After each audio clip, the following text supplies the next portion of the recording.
Hello guys and welcome back to my channel. आज हम बनाने जा रहे हैं एक क्विक सी डेजर्ट रेसिपी, जिसे बनाने के लिए हमें सिर्फ दो इंग्रेडिएंट चाहिए, milk and desiccated coconut. In a pan add 4 cups of milk and reduce it to half. After it get reduced, we will add half cup of sugar in it. Mix it well and let it simmer. Sprinkle a pinch of cardamom powder in it. Mix it well again. Now we will add 1 cup of desiccated coconut and combine together. Now we will add 1 more cup of desiccated coconut in it. Don't add all at once or it may get lumps.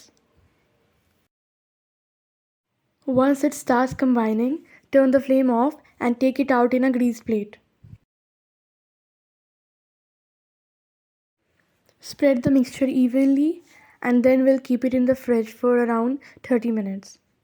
You can garnish it with silver foil or any dry fruits, whatever you like. After 30 minutes, take it out from the refrigerator and cut it into small square pieces. So our coconut barfi is ready. If you liked this video, please like and comment on this, and don't forget to share with your friends and relatives. Also subscribe to my channel. Thanks for watching.